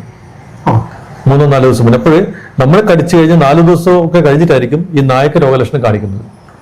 നമുക്കറിയില്ല. ഈ പലപ്പോഴും ഞങ്ങൾ കണ്ടിട്ടുണ്ട്, നായ്ക്കൾ വീട്ടിൽ വളർത്തുന്ന നായ്ക്കൾ പോലും ചിലപ്പോൾ ഉടമസ്ഥൻ അറിയാതെ ഗേറ്റ് ഒക്കെ തുറന്ന് പുറത്തു പോകാറുണ്ട്. അല്ലെങ്കിൽ നമ്മൾ വരാന്ത തുറന്നു കിടക്കായിരിക്കും. നമ്മുടെ തെരുവുനായ്ക്കളൊക്കെ നന്നായിട്ട് ഓടാനൊക്കെ അവർക്ക് മതിലൊക്കെ ചാടിക്കറും. അപ്പൊ ഒരു തെരുവുനായ ചിലപ്പോൾ മതിൽ ചാടി നമ്മുടെ കോമ്പൗണ്ടിൽ വന്നതെന്ന് നമ്മൾ അറിയണമെന്നില്ല. ഈ നായ്ക്ക് ചിലപ്പോൾ കടി കിട്ടിയിട്ടുണ്ടാവാം, അല്ലെങ്കിൽ നമ്മുടെ പരിസരത്ത് വെച്ച് പൂച്ച മാന്തിയിട്ടുണ്ടാവും, അന്ന് നമ്മൾ ഉടമസ്ഥൻ അറിയണമെന്നില്ല. അപ്പൊ അങ്ങനെയുള്ള സാഹചര്യത്തിൽ നമ്മൾ ഒട്ടും റിസ്ക് എടുക്കാതെ ഈ കടിയേറ്റ മുറിവ് കഴുകുകയും വാക്സിനേഷൻ തുടങ്ങുന്നതാണ് ഏറ്റവും നല്ലത്. ഈവൻ നമ്മുടെ ഡോഗിനെ വാക്സിനേറ്റ് ചെയ്തതാണെങ്കിൽ പോലും. എന്നിട്ട് എന്ത് വേണം, നമ്മൾ ആദ്യത്തെ ഡോസ് എന്ന് പറയുന്നത് സ്റ്റാർട്ട് ചെയ്ത് കഴിഞ്ഞാൽ നെക്സ്റ്റ് ഡോസ് എടുക്കുന്നത് 3ാമത്തെ ഡോസാണ് നായ്ക്കൾക്ക്. പിന്നെ നമ്മുടെ മനുഷ്യർക്ക് പ്രോട്ടോകോൾ പല പല രീതിയിൽ വ്യത്യാസങ്ങളുണ്ട്. എന്നാലും ഈ രോഗബാധയുള്ള മൃഗമാണ് നമ്മൾ കടിച്ചതെങ്കിൽ ആ മൃഗം 10 ദിവസത്തിനുള്ളിൽ ജീവിച്ചിരിക്കില്ല. 10 ദിവസത്തിൽ കൂടുതൽ ജീവിച്ചിരിക്കില്ല. കാരണം 4 ദിവസം കഴിയുമ്പോഴത്തേക്ക് രോഗലക്ഷണങ്ങൾ കാണിക്കും. അത് കഴിഞ്ഞ് 4 ദിവസം കഴിയുമ്പോഴത്തേക്ക് മരിക്കും. അപ്പോൾ നമ്മൾ റിസ്ക് എടുക്കാതെ ഒരു 10 ദിവസം വരെ നമ്മൾ ഇങ്ങനെ ആലോചിച്ച് നിൽക്കുകയാണ്. അപ്പോൾ നമ്മുടെ നായ്ക്ക് കുഴപ്പമില്ലല്ലോ, കുത്തിവയ്പ്പ് എടുക്കണ്ടല്ലോ എന്നിട്ട് നമ്മൾ വെയിറ്റ് ചെയ്ത് കഴിഞ്ഞാൽ ഈ 10ാം ദിവസം നായക്ക് എന്തെങ്കിലും രോഗലക്ഷണം കാണിച്ച് 10ാം ദിവസം കഴിയുമ്പോൾ നായ മരിച്ചാൽ അതിപ്പോ നമുക്ക് പോസ്റ്റ്മോർട്ടം ചെയ്യാനൊക്കെ സൗകര്യമുണ്ട്. പിന്നീട് നമ്മൾ കുത്തിവയ്പ്പ് എടുക്കുമ്പോഴത്തേക്ക് നമ്മൾ ലേറ്റ് ആവും. അതുകൊണ്ട് തന്നെ എത്രയും നേരത്തെ കുത്തിവയ്പ്പ് എടുക്കുക. 10 ദിവസം കഴിഞ്ഞിട്ട് നായ്ക്ക് കുഴപ്പമൊന്നുമില്ല, ഒരു ആരോഗ്യവാനാണെങ്കിൽ നമുക്ക് വേണമെങ്കിൽ വാക്സിനേഷൻ സ്റ്റോപ്പ് ചെയ്യാം. ഡോക്ടറുടെ നിർദ്ദേശപ്രകാരം നമുക്ക് സ്റ്റോപ്പ് ചെയ്യാം. ഇതെല്ലാം ഉടമസ്ഥരും ശ്രദ്ധിക്കണം. പിന്നെ വേറൊരു കാര്യം ഞങ്ങളിപ്പോൾ പറയാറുണ്ട്, ഇപ്പൊ ഞങ്ങൾ വെറ്ററിനറി ഡോക്ടർമാരും ഈ പാരാവെറ്ററിനറി സ്റ്റാഫ് എല്ലാം തന്നെ വാക്സിനേഷൻ കൃത്യമായിട്ട് എടുക്കുന്നവരാണ്. അതേപോലെ കുറെ നായ്ക്കളൊക്കെ വളർത്തുന്ന ഉടമസ്ഥർക്കും ഒരു പ്രൊഫൈലാക്സിസ് ആയിട്ട് നമുക്ക് വാക്സിനേഷൻ എടുക്കാം. അത് നായ്ക്കൾ ഇങ്ങനെയുള്ള കടികളും പൂച്ചകളുടെ മാന്തലും ഒക്കെ വന്നുള്ള റിസ്കുകൾ ഒഴിവാക്കാൻ വേണ്ടിയിട്ട് പ്രൊഫൈലാക്റ്റിക് ആയിട്ട് വാക്സിനേഷൻ എടുക്കാം. മുൻകരുതലായിട്ട് തീർച്ചയായിട്ടും ഞങ്ങളത് റെക്കമെൻഡ് പറയാറുണ്ട്. പിന്നെ ഈ പണ്ടൊക്കെ പറയുന്ന കേട്ടത്, ഒരു പേപ്പട്ടെ കണ്ടാൽ എങ്ങനെയാണ് തിരിച്ചറിയുന്നത്? ഇപ്പൊ അത് ഓടിക്കൊണ്ടിരിക്കും, നാവ് പുറത്ത് ഇരിക്കും. അങ്ങനെ നമുക്കിപ്പോ ഒരു പട്ടിയെ കണ്ടാൽ ഇത് പേ പിടിച്ച പട്ടിയാണോ എന്ന് മനസ്സിലാക്കാൻ പറ്റുമോ? അത് നല്ലൊരു ചോദ്യമാണ്, പലരും ചോദിക്കാറുണ്ട്. കാരണം ഓടി നടക്കുന്ന ഒരു നായ വായെന്ന് ഒരു സങ്കല്പം എങ്ങനെയാണ്, നായ ഇങ്ങനെ അലക്ഷ്യമായിട്ട് ഓടി നടക്കുന്നു, വായെന്നൊക്കെ നൊരയും പതിയും വരുന്നു, ഉമിനീര് വരുന്നു, പിന്നെ പലതിനെ ആക്രമിക്കാനുള്ള ഒരു ടെൻഡൻസി കാണിക്കുന്നു. ഇതെല്ലാം ഭ്രാന്തനായ എന്നുള്ളൊരു വിശ്വാസമാണ് നമ്മുടെ നാട്ടിലുള്ളത്. അത് തെറ്റാണ്, പൂർണ്ണമായിട്ട് തെറ്റാണ്. പേവിഷബാധയുടെ ലക്ഷണങ്ങൾ പറയുന്നത് ഉമിനീര് വരും, എന്തിനേയും കടിക്കാനുള്ള ഒരു ടെൻഡൻസി കാണിക്കും, ഒരു 2-3 ദിവസം കഴിയുമ്പോഴത്തേക്കും നായ തളർന്നു വീഴും, മരിക്കും. പക്ഷെ ഇതേ ലക്ഷണം കാണിക്കുന്ന വേറെ രോഗങ്ങളുണ്ട്. എനിക്ക് എന്റെ ക്ലിനിക്കിൽ തന്നെ കഴിഞ്ഞ മാസം ഒരു കേസ് വന്നത് ഇപ്പോൾ ഓർമ്മിക്കുകയാണ്. അവർ കൊണ്ടുവരുന്നത് ഇതുപോലെയാണ്. നായക്ക് വായ അടക്കാൻ പറ്റുന്നില്ല, വായന്ന് ഉമിനീര് ധാരതായിട്ട് വരുന്നു, എന്തിനേയും കടിക്കാനൊരു ടെൻഡൻസി കാണിക്കുന്നു, വെപ്രാളം കാണിക്കുന്നു എന്നും പറഞ്ഞൊരു ഉടമസ്ഥ കൊണ്ടിരുന്നു. അതിനെ മയക്കിയിട്ട് പരിശോധിക്കുമ്പോൾ മനസ്സിലാവുന്നതിന്റെ തൊണ്ടയുടെ ഉൾഭാഗത്ത് ഒരു ചിക്കന്റെ എല്ല് കുടുങ്ങിയിട്ടുണ്ട്. ചെറിയൊരു കുഞ്ഞു പീസ് എല്ല് ചിക്കൻ്റെ കുടുങ്ങിയതാണ് എന്റെ പ്രശ്നം. ഈ തൊണ്ടയുടെ എല്ല് കുടുങ്ങിയ നായ അക്രമ സ്വഭാവം കാണിക്കും, കടിക്കാൻ ശ്രമിക്കും, എങ്ങനെയെങ്കിലും പുറത്തുള്ള ശ്രമിക്കും, വായന്ന് നിറയുമ്പോഴേയും വരും. അപ്പൊ അതുകൊണ്ട് നമുക്ക് ഇതെല്ലാം ഇതാണെന്ന് പറയാൻ വേണ്ടി പറ്റില്ല. നമുക്കപ്പോ തിരിച്ചറിയാൻ പറ്റും. സാധാരണഗതിയിൽ നമ്മളൊരു നായയെ നിരീക്ഷിക്കുന്ന സമയത്ത് ആ നായ അലക്ഷ്യമായിട്ട് ഓടുകയും അതിന് പ്രത്യേക ലക്ഷ്യമൊന്നും കാണില്ല, ഇങ്ങനെ പോകും ഓടുകയും എന്തിനേയും വെറുതെ കടിക്കാനുള്ള ഒരു വ്യഗ്രത കാണിക്കുകയും ഉമിനീര് ധാരമായിട്ട് വരിക. പിന്നെ ആ നായ പേവിഷബാധയേറ്റ നായയാണെങ്കിൽ ഒരു 2-3 ദിവസം കൊണ്ട് തളർന്ന് വീഴുക ചെയ്യും. ആദ്യം ഒരു അക്രമ സ്വഭാവം കാണിക്കുകയും പിന്നീട് അത് ഒരു ഡംബ് ഫോമിലേക്ക് മാറിയിട്ട് അത് എഴുന്നേക്കാൻ പറ്റാതെ കിടന്ന് വലിച്ചു പോവുകയും ചെയ്യും. അപ്പോൾ അതൊക്കെ വെച്ചിട്ട് നമുക്ക് ലക്ഷണങ്ങൾ കൊണ്ട് നമുക്ക് സംശയിക്കാമെങ്കിലും ഇതിന്റെ അന്തിമമായിട്ടുള്ള പരിശോധന എന്ന് പറയുന്നത് ഇതിനെ പോസ്റ്റ്മോർട്ടം ചെയ്ത് നമ്മളത് റാബീസ് ആണോ എന്നുള്ളത് നിശ്ചയിക്കലാണ്. ഇപ്പൊ പണ്ടുകാലത്തെ നമ്മൾ കൂനൂരൊക്കെയാണ് പോയിക്കൊണ്ടിരുന്നത്. പക്ഷെ ഇന്ന് നമ്മുടെ കണ്ണൂർ ജില്ലയിൽ തന്നെ ജില്ലാ വെറ്ററിനറി കേന്ദ്രത്തെ ക്യാമ്പസിലുള്ള റീജിയണൽ ഡിസീസ് ഡയഗ്നോസ്റ്റിക് ലബോറട്ടറിയിൽ ഇതിന്റെ സൗകര്യങ്ങളുണ്ട്. അപ്പോൾ നമുക്ക് ആ മൃതദേഹം പോസ്റ്റ്മോർട്ടം ചെയ്ത് നമുക്ക് റാബീസ് ഉണ്ടോ ഇല്ലെന്ന് കൃത്യമായിട്ട് അറിയാൻ വേണ്ടി സാധിക്കും. പിന്നെ ഈ ചിലപ്പോ ഈ കടിച്ചാല് ഈ പട്ടിയെ തല്ലിക്കൊല്ലുന്നു ഒക്കെ ചെയ്യാറുണ്ടല്ലോ. കുറെ ആളുകളെ കടിച്ച ഒരു പട്ടിയെ തല്ലിക്കൊല്ലും. അപ്പൊ അങ്ങനെ കൊന്നു കഴിഞ്ഞാൽ ഇത് ഈ പേവിഷബാധ ഏറ്റ ഒരു പട്ടിയാണോ എന്ന് പിന്നെ ഈ പോസ്റ്റ്മോർട്ടം ചെയ്തിട്ടില്ലെങ്കിലൊന്നും തിരിച്ചറിയാൻ പറ്റില്ലല്ലോ. മാത്രമല്ല ഈ 10 ദിവസം കഴിഞ്ഞിട്ടില്ലെങ്കിൽ അത് പേവിഷബാധ ഏറ്റതാണ് എന്ന് പോസ്റ്റ്മോർട്ടത്തിലും മനസ്സിലാവാൻ സാധ്യതയുണ്ട്. അപ്പൊ അതിനെങ്ങനെ, അതായത് നമ്മൾ ഇവര് ആൾക്കാരെ ഇതിനെയൊക്കെ കൊല്ലുന്നുണ്ടെങ്കിൽ തന്നെ അതിന് പോസ്റ്റ്മോർട്ടം ചെയ്താലും തലച്ചോറിനകത്ത് ഇതിന് പേവിഷബാധ ഉണ്ടോ എന്നുള്ള അറിയാൻ വേണ്ടി സാധിക്കും. നേരത്തെ പക്ഷേ അതിനോട് വ്യക്തിപരമായിട്ട് എനിക്ക് യോജിക്കാൻ സാധിക്കില്ല. കാരണം അതിന് നമ്മുടെ സംവിധാനങ്ങൾ, സർക്കാർ സംവിധാനങ്ങളും ഇവിടെ കാണേണ്ട മാർഗം എന്ന് പറയുന്നത് അങ്ങനെ ഒരു ഡോഗ് അല്ലെങ്കിൽ ഒരു ഇതിന് മൃഗം ആൾക്കാരെ ആക്രമിച്ചു കഴിഞ്ഞാൽ അതിനെ ഐസൊലേറ്റ് ചെയ്യാം. അടിച്ചു കൊല്ലുക എന്നുള്ളത് നമുക്ക് ഒരിക്കലും നമുക്ക് അംഗീകരിക്കാൻ പറ്റുന്ന കാര്യമല്ല. ഇതിനെ ഐസൊലേറ്റ് ചെയ്ത് അതിനുള്ള സംവിധാനങ്ങളൊക്കെ ഉണ്ടല്ലോ, ഉണ്ട്. റെസ്ക്യൂ ടീം ഉണ്ട് ഇവിടെ, നമുക്ക് അതിനുള്ള ആൾക്കാർ ഇവിടെ ഉണ്ട്. അതിനെ റെസ്ക്യൂ ചെയ്ത് അല്ലെങ്കിൽ അതിനെ നെറ്റൊക്കെ ഇട്ട് പിടിച്ച് അതിനെ കൂട്ടിലടയ്ക്കണം. ഒരാൾക്കും ബുദ്ധിമുട്ട് വരാത്ത രീതിയിൽ അതിനെ പാർപ്പിക്കണം, നിരീക്ഷിക്കണം. അപ്പൊ നിരീക്ഷിച്ച് കഴിഞ്ഞിട്ട് അത് മരിക്കുകയാണെങ്കിൽ അതിന്റെ പോസ്റ്റ്മോർട്ടം ചെയ്ത് നമുക്ക് കൺഫർമേഷൻ ചെയ്യാം. അതാണ് ശാസ്ത്രീയമായിട്ടുള്ള മാർഗം. അതല്ലെങ്കിൽ ഈ കടി കിട്ടിയവരൊക്കെ ഒരു സംശയത്തിന്റെ പേരിൽ വാക്സിൻ ചെയ്യണം. തീർച്ചയായിട്ടും ആ പ്രശ്നങ്ങളൊക്കെ നമുക്ക് ഇങ്ങനെയാണ് ചെയ്യേണ്ടത്. ശരി, ഇനിയിപ്പോ അഥവാ അങ്ങനെ ഒരു നായ ചത്തു, പിന്നെ അല്ലെങ്കിൽ ഒരു ആളുകളെ കൊന്നു, അതിന്റെ ജഡം മറവ് ചെയ്യുമ്പോൾ ശ്രദ്ധിക്കേണ്ട കാര്യങ്ങൾ എന്തൊക്കെയാണ്? സാധാരണഗതിയിൽ നമ്മുടെ നായയുടെ ഉമിനീരിലൂടെയാണ് വൈറസ് പുറത്തു വരുന്നത്. അങ്ങനെ മറവ് ചെയ്യുന്നുണ്ടെങ്കിൽ നമ്മുടെ ഗ്ലൗസ് ഒക്കെ ഉപയോഗിച്ച് കയ്യോറൊക്കെ ഉപയോഗിച്ചിട്ട് ആഴത്തിലുള്ള കുഴി ഉണ്ടാക്കി എന്തെങ്കിലും അണുനാശിനി നമ്മളെ ബ്ലീച്ചിങ് പൗഡർ കുമ്മായൊക്കെ ഇട്ടിട്ട് ആ കുഴിയിലിട്ട് ഈ ജഡം നമ്മൾ ഗ്ലൗസ് ഇട്ട കൈകൊണ്ട് മാത്രം എടുത്ത് ഫേസ് മാസ്ക് നമ്മൾ സാധാരണ നമ്മുടെ ചെയ്യുന്ന പ്രൊട്ടക്ഷൻ ഒക്കെ ചെയ്തിട്ട് കുഴിയിലിട്ടിട്ട് മറവ് ചെയ്യും. പിന്നീട് അതൊന്നും വേറൊന്നും മാന്തി പുറത്തിടാൻ പറ്റാത്ത രീതിയിൽ വേണം ചെയ്യാൻ വേണ്ടി. അങ്ങനെ വന്നു കഴിഞ്ഞാൽ വീണ്ടും ബുദ്ധിമുട്ടാവും. സാധാരണ നമ്മുടെ വൈറസ്, റാബീസ് വൈറസ് വളരെ ഫ്രജൈൽ വൈറസ് ആണ്. ഒരു 3-4 മണിക്കൂർ സൂര്യപ്രകാശം തട്ടിയാൽ തന്നെ ധരിച്ചു പോകുന്ന വൈറസ് ആണ്. പാലിലൂടെ ഒന്നും ഈ വൈറസ് അങ്ങനെ പകരില്ല. കാരണം നമ്മൾക്ക് പാല് തിളപ്പിച്ച് ഉപയോഗിക്കുന്നവരാണ്. അപ്പോൾ നമ്മൾ പാല് തിളപ്പിക്കുന്ന വഴി വൈറസ് നശിക്കും. അപ്പൊ ഒരു പേബാധയേറ്റ പശുവിന്റെ പാല് കുടിച്ച ആൾക്കാരൊക്കെ ഞങ്ങളുടെ ചോദിക്കാറുണ്ട്, ഇതിന് ഞങ്ങൾക്ക് രോഗം വരും. അതെ, അപ്പൊ ഈ പാല് തിളപ്പിക്കുമ്പോൾ ഈ വൈറസ് നശിച്ചു പോവാം. പക്ഷെ എന്ന് കരുതി കുടിക്കണമെന്ന് നമ്മൾ റെക്കമെൻഡ് ചെയ്യില്ല. പക്ഷെ കുടിച്ച് പോയെന്ന് കരുതി പഠിക്കേണ്ട കാര്യം കുടിക്കില്ലല്ലോ. പക്ഷെ കുടിച്ചു കഴിഞ്ഞിട്ടാകുമ്പോ ഇത് റാബീസ് വൈറസ് ഒരു പേ ബാധിച്ച പശുവിൽ നമുക്ക് വരണമെങ്കിൽ സാധാരണ ഉമിനീരിലൂടെ വരുന്ന വൈറസ് പാലിലൂടെ വരൽ വളരെ അപൂർവമാണ്. ഇനി വന്നാൽ തന്നെ ഈ പച്ചപ്പാലമറ്റ കുടിച്ചു പോയാൽ നമ്മുടെ ആമാശയത്തിലും നമ്മുടെ അന്നനാളത്തിലൊക്കെ അൾസറോ വ്രണങ്ങളൊക്കെ ഉണ്ടെങ്കിലാണ് ഈ വൈറസ് ശരീരത്തിൽ പ്രവേശിക്കുക. അതിലേക്കുള്ള സാധ്യതകൾ വളരെ വളരെ വിരളമാണ്. തിളപ്പിച്ചു കഴിഞ്ഞാൽ തിളപ്പിച്ച വൈറസ് നശിക്കുകയും ചെയ്യും. അതുകൊണ്ട് തന്നെ അതിനെപ്പറ്റി ഭയപ്പെടേണ്ട കാര്യങ്ങളൊന്നുമില്ല. ഈ വൈറസ് സൂര്യപ്രകാശം ഒരു 4-5 മണിക്കൂർ സമയം കൊണ്ട് ഈ വൈറസ് നശിക്കും. അതുകൊണ്ടാണ് പലപ്പോഴും ഞങ്ങളുടെയൊക്കെ ആൾക്കാർ ചോദിക്കുന്ന ചോദ്യം, ഈയിടെ ഒരു ക്ലാസ് എടുക്കുമ്പോൾ ഒരാൾ എന്റെ കാലിന് ആണി രോഗമുണ്ട്, അപ്പൊ ആണിരോഗം എന്ന് പറയുമ്പോഴത്തെ കാലിന്റെ ഇടയിൽ മുറിവുണ്ടല്ലോ. ഈ ആണിരോഗമുള്ള ഞാൻ തെരുവുനായ ഭ്രാന്തനായി ഓടിപ്പോയ വഴിയിലൂടെ നടന്നിട്ടുണ്ട്. ചെരുപ്പ് ഉണ്ടായിരുന്നില്ല. അപ്പൊ ആ പോയ വഴിക്കെല്ലാം അവൾ ഉമിനീര് എന്റെ കാലിൽ വന്നിട്ടുണ്ടാവില്ലേ എന്ന് ചോദിച്ചൊരു ചോദ്യം, സംശയം ചോദിച്ചു. നമ്മൾ അവരോട് പറഞ്ഞത് സംശയം ഒട്ടും നിർത്തണ്ട, വാക്സിനേഷൻ എടുക്കുക. ഈ വാക്സിനേഷൻ യാതൊരു സൈഡ് എഫക്റ്റും ഇല്ല. നിലവിൽ പാർശ്വഫലങ്ങൾ തീരെ ഇല്ലാത്തതാണ് ഈ വാക്സിനേഷൻ. റാബീസ് ഉള്ളിൽ വൈറസ് കടന്നിട്ടില്ലെങ്കിലും ഈ വാക്സിൻ യാതൊരു പ്രശ്നങ്ങളും അതുകൊണ്ടില്ല. ഞങ്ങള് എല്ലാ വെറ്റിനറി ഡോക്ടർ മേഖല ഞങ്ങൾ ഈ മേഖലയിലുള്ള ആൾക്കാർ തന്നെ വാക്സിനേഷൻ എടുത്ത് വെക്കുന്ന ആൾക്കാരാണ്. അപ്പോൾ അതിന് യാതൊരു സൈഡ് എഫക്റ്റും ഇല്ല. ഞാനൊക്കെ പേഴ്സണലി വർഷങ്ങളായിട്ട് എടുക്കുന്ന ഒരാളാണ്. ഒരു കുഴപ്പമില്ലാത്ത വാക്സിനാണ്. അപ്പം പഴയ കാലത്ത് പോലെയല്ല, നമ്മൾ തൊലിയിടയിൽ കുത്തിവെക്കുന്ന ഇൻട്രാഡർമൽ വാക്സിനാണ്. ഈ വാക്സിൻ പാർശ്വഫലങ്ങൾ വളരെ വളരെ കുറവാണ്. നേരത്തെ പറഞ്ഞതിലേക്ക് തിരിച്ചു വരികയാണെങ്കിൽ ഈ ഭ്രാന്തനായ ഓടിപ്പോകുന്ന റോഡിലുള്ള ഉമിനീരിലുള്ള വൈറസ് തന്നെ കുറച്ച് സമയം സൂര്യപ്രകാശം ഉണ്ടെങ്കിൽ നശിച്ചുപോയിട്ടുണ്ടാവും. പിന്നെ അദ്ദേഹം ആണിരോഗങ്ങളാണ് നടന്നു പോകുന്ന വഴിക്ക് ഈ ഉമിനീരിലുള്ള ഫ്രഷ് വൈറസ് കാലിനായിട്ടുണ്ടെങ്കിൽ തന്നെ ആ സമയത്ത് ഒരു സംശയം ഉണ്ടെങ്കിൽ പോലും നന്നായിട്ട് കഴുകിക്കഴിഞ്ഞാൽ ആ വൈറസ് പോയി കിട്ടും. എന്നിട്ടും റിസ്കിന്റെ ഫാക്ടർ ഒഴിവാക്കാൻ അവർ വാക്സിനേഷൻ എടുക്കണം. ഇതാണ് നമുക്ക് അതിനെപ്പറ്റി പറയാനുള്ളത്. പിന്നെ ഈ ആളുകൾ കാര്യമായി എടുക്കാതെ അവഗണിക്കുന്ന ഒന്നാണ് ഈ പൂച്ച വെറുതെ ഇരിക്കുന്ന പൂച്ചയൊക്കെ ഒന്ന് കാലുകൊണ്ടൊക്കെ ഒന്ന് തട്ടി ഓമനിക്കുന്ന ഒരു സ്വഭാവം വീട്ടുകാർക്കുണ്ട്. അപ്പൊ ഈ ഉമിനീരിലൂടെ ആണ് ഇത് വരുന്നത് എന്നൊക്കെ പറഞ്ഞല്ലോ. അങ്ങനെ വരുമ്പോൾ ഇത് ഈ മാന്തി കഴിഞ്ഞാലൊക്കെ പൂച്ച കൂടുതലും കടിക്കുന്നതിനേക്കാളും ഒന്ന് അങ്ങനെ ഒരു സാധ്യതയുണ്ടോ അത് വരാൻ? പൂച്ച കടിക്കുകയും ചെയ്യും, മാന്തുകയും ചെയ്യും. പക്ഷെ പൂച്ചക്ക് അറിയാലോ, മറ്റേ നമ്മളെ ടൈഗർ ഫാമിലിയാണ്. അപ്പൊ മുൻകാലിലും പിൻകാലിലും നല്ല ഷാർപ്പായിട്ടുള്ള നഖമുണ്ട്. അപ്പൊ ചെറിയ മാന്തൽ പോലും നായ്ക്കളെ പോലെയല്ല, നല്ല മാരകമായ മുറിവേൽപ്പിക്കുന്ന ഒരു മൃഗമാണ് പൂച്ച. പൂച്ചയുടെ വേറെ സ്വഭാവം എന്ന് പറയുന്നത്, അത് വെറുതെ ഇരിക്കുന്ന സമയത്തൊക്കെ എന്റെ മുഖം ഈ മുൻ കൈ കൊണ്ട് ഒഴിഞ്ഞുകൊണ്ടിരിക്കും, കഴുകും. അത് മുഖം ഇങ്ങനെ ഫോർ എക്സാമ്പിൾ ഇങ്ങനെ ചെയ്തുകൊണ്ടിരിക്കും. അപ്പൊ ആ സമയത്തൊക്കെ ഈ ഫ്രഷ് സലൈവ ഇതിന്റെ ഈ വിരലിന്റെ ഇടയിൽ വരാനുള്ള സാധ്യത വളരെ വളരെ കൂടുതലാണ്. അപ്പൊ പൂച്ച മാന്തുന്നത് വഴി ഈ ഫ്രഷ് സലൈവ കടിയേറ്റാൽ കിട്ടുന്നത് പോലെ തന്നെ മുറിവിൽ വരാനുള്ള സാധ്യതയുണ്ട്. പൂച്ച മാന്തിയാലും കടിച്ചാലും ഒരേ ഇഫക്റ്റ് ആണ് വരാൻ സാധ്യത. സാധ്യത കൂടുതലാണ്. അപ്പൊ അത് വളരെ ശ്രദ്ധിക്കേണ്ടതാണ് അല്ലെ? പട്ടിയുടെ ഒക്കെ ഇടപെടുന്നതിനേക്കാളും വളരെ പൂച്ചയുടെ റാബീസ് നമുക്ക് കുറെ കിട്ടാറുണ്ട്. ഇപ്പൊ കണ്ണൂർ ഇഷ്ടംപോലെ കേസുകൾ കണ്ണൂരും പല ഭാഗങ്ങളും നമുക്ക് വരാറുണ്ട്. നായ്ക്കളെ മാത്രമല്ല. അപ്പൊ അതുകൊണ്ട് നമ്മളെ ഈ അലഞ്ഞിരിക്കുന്ന പൂച്ചകളും നമ്മളെ നായ്ക്കളെ പോലെ തന്നെ നമ്മൾ ശ്രദ്ധിക്കേണ്ടതാണ്. സാർ, ഈ 30 വർഷത്തിന്റെ ഇതിനിടയിൽ ഈ വിഷബാധയേറ്റ പട്ടി പൂച്ച ഇതിനൊക്കെ ധാരാളം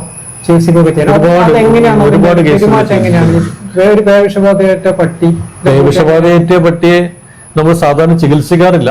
പക്ഷെ അതിനെ നമ്മൾ നേരിടേണ്ടി വന്നിട്ടുണ്ട്. പലരും നമുക്ക് ഉറപ്പ് തോന്നിക്കഴിഞ്ഞാൽ പിന്നെ ഞങ്ങൾ അതിനെ ചികിത്സിക്കില്ല, നിരീക്ഷണത്തിന് ഇവിടെ മാത്രമേ ഉള്ളൂ. പല വീടുകളിലും പോയിട്ട് ഇങ്ങനെയുള്ള സംശയമുള്ള മൃഗങ്ങളെ പരിശോധിക്കുന്ന സമയത്ത് ഞങ്ങളുടെ ഡോക്ടർമാർക്ക് കടി കിട്ടിയിട്ടുണ്ട്. അപ്പൊ എനിക്ക് തന്നെ പലതവണ കടി കിട്ടിയ ഒരാളാണ്, പലതവണ. അപ്പൊ ഇതില് നമ്മൾ ശ്രദ്ധിക്കേണ്ട കാര്യങ്ങൾ പ്രധാനമായിട്ടും 2 രീതിയിലാണ് ഈ നായ്ക്കളിലെ ലക്ഷണങ്ങൾ കാണിക്കുക. ഒന്ന് ഒരു രൗദ്ര രൂപം എന്ന് പറയും, ആക്രമണ സ്വഭാവം കാണിക്കും. പിന്നെ ഒരു മൂകരൂപം അല്ലെങ്കിൽ ഒരു ഡംബ് ഫോം എന്ന് പറയും, ഡം ഫോം എന്ന് പറയും. അതെ, പലപ്പോഴും നമ്മൾ കണ്ടിട്ടുള്ളത് ആദ്യത്തെ ഒരു 2-3 ദിവസം കുറച്ചൊരു ആക്രമണ സ്വഭാവം കാണിക്കുകയും പിന്നീട് അത് പാരാലിറ്റിക് സ്റ്റേജിലേക്ക്, തളർന്ന അവസ്ഥയിലേക്ക് പോവുകയാണ് കണ്ടിട്ടുള്ളത്. അപ്പൊ ഉടമസ്ഥരോട് പറയാനുള്ള ഒരു കാര്യം, നമ്മുടെ നായ്ക്കളിൽ, വളർത്തു നായ്ക്കൾക്ക് സ്വാഭാവികമായിട്ട് കാണുന്ന സ്വഭാവത്തിൽ എന്തെങ്കിലും മാറ്റങ്ങൾ കാണുന്നുണ്ടെങ്കിൽ അത് ഇന്നിപ്പോ നമുക്ക് സംവിധാനങ്ങൾക്ക് ഒരുപാടുണ്ടല്ലോ, വാട്സപ്പ് ഒക്കെ ഉണ്ട്, ഇഷ്ടം പോലെ ഉണ്ട്. നിങ്ങളെ കോൺടാക്ട് ചെയ്യുന്ന ഡോക്ടർമാർക്ക് അറ്റ്ലീസ്റ്റ് ഒരു വീഡിയോ നിങ്ങൾ അയച്ചു കൊടുക്കുക, അല്ലെങ്കിൽ അടുത്തുള്ള ഡോക്ടറെ കൊണ്ടുവന്നിട്ട് ഒന്ന് കാണിക്കുക. അത് പെട്ടെന്ന് തന്നെ ചെയ്യണം. ഞാൻ ഈ വീഡിയോ അയക്കണമെന്ന് പറഞ്ഞത് ഡോക്ടർമാരെ കൊണ്ടുവന്നതിന് ഒരു പരിഹാരമായിട്ടല്ല, പെട്ടെന്ന് ചെയ്യാവുന്നൊരു കാര്യമാണ്. അപ്പം പെട്ടെന്ന് ഡോക്ടറെ കിട്ടിയെന്ന് വരില്ല. എന്തുകൊണ്ടാന്ന് വെച്ചാൽ അത് കാണുമ്പോൾ നമുക്ക് ഏകദേശം ചില സൂചനകളൊക്കെ കിട്ടും. അങ്ങനെ വന്നാൽ പിന്നെ ആ നായയെ പ്രത്യേകം ഒരു മുറിയിൽ പാർപ്പിക്കണം. മുറിയില്ലെങ്കിൽ പലരും വീട്ടിൽ ഐസൊലേറ്റ് ചെയ്യണം. ഒന്നുകിൽ മുറിയിലോ അല്ലെങ്കിൽ വീട്ടിൽ കൂടാണെങ്കിൽ പാർപ്പിക്കണം. എന്നിട്ട് ഒരു കാര്യം കൂടെ ഞങ്ങൾ പറയാറുണ്ട്, പിന്നീട് അങ്ങോട്ട് കുറച്ച് ദിവസങ്ങളിൽ ഒരാൾ മാത്രം ആ നായയെ കൈകാര്യം ചെയ്യാം. കാരണം ഭക്ഷണം കൊടുക്കലും കുളിപ്പിക്കലും, തൽക്കാലം കുളിപ്പിക്കേണ്ട ആവശ്യമില്ല, ഭക്ഷണം കൊടുക്കുന്നു, വെള്ളം കൊടുക്കുന്നു, ഡോഗിനെ പുറത്തിറക്കുന്നൊക്കെ ഒരാൾ ചെയ്യാം. എന്തുകൊണ്ടാന്ന് ചോദിച്ചാൽ എല്ലാവരും ചെയ്യുന്ന ഒരു കാര്യമായിരിക്കും അത്. എല്ലാവരും ചിലപ്പം വീട്ടിൽ പലരും ചെയ്യുന്ന കാര്യമായിരിക്കും. എല്ലാവരും ചെയ്ത് പോകുമ്പോഴത്തേക്ക് നായ്ക്ക് ഭ്രാന്ത് ആണെങ്കിൽ എല്ലാവരും കുത്തിവെപ്പെടുക്കണം. അപ്പൊ ഒരാൾ മാത്രമാണെങ്കിൽ അയാൾ മാത്രമേ എടുക്കുള്ളൂ.